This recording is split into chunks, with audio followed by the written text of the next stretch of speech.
Hey there, it's Lynne Magnavite, and it's day 3 of vlogging every day in April. Guess what I'm going to talk about?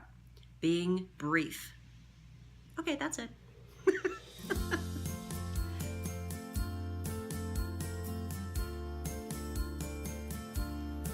On Tuesdays on my Facebook page, I do a live show called the MC Minute Live. Ultimately, I want it to be more like an interview show where I interview interesting people, business people, entrepreneurs, family, friends, anybody who I think are really expert, awesome communicators. So today I just wanted to talk about brevity because it's been on my mind.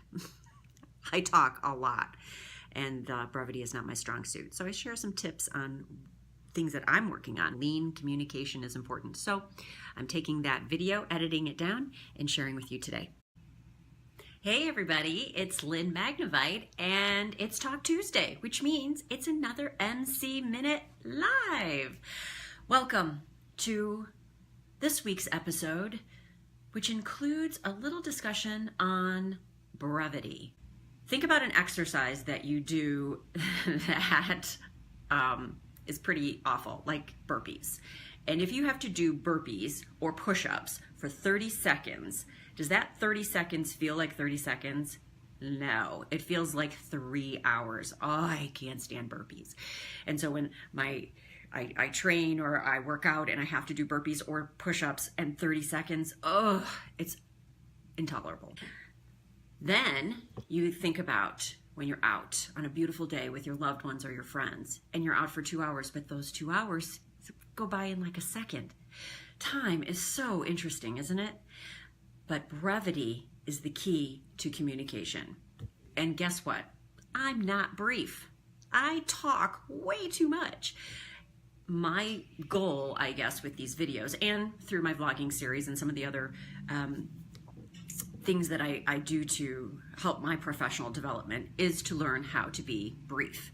So I'm not going to take up too much time today, and I'm going to share 3 tips that I follow, or I'm going to really follow, and try to be brief, succinct, and clean and clear in my communication.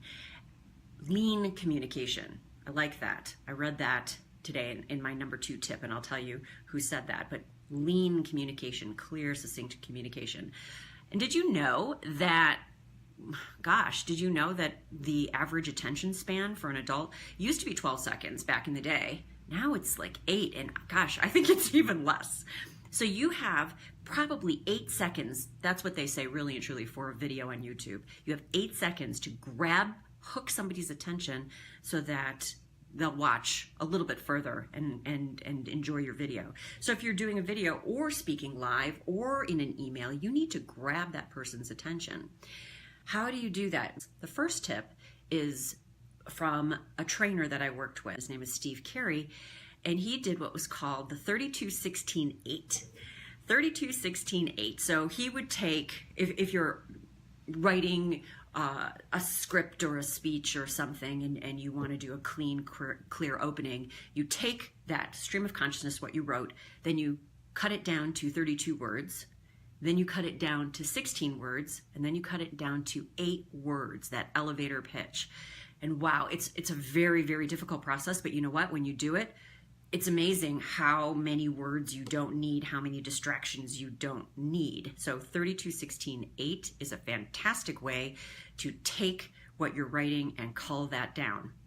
There's another tip that my good friend Beth shared with me that one of her professional coaches shared with her. If you're writing your elevator pitch or your personal story or anything really, write it every day for 7 days, and then look through the trends, pull out those trends, and put that together in whatever you're using it for, whether it's a pitch or a message or an opening or a close or an email, whatever that is. I actually had one of my clients do it, and it worked very well.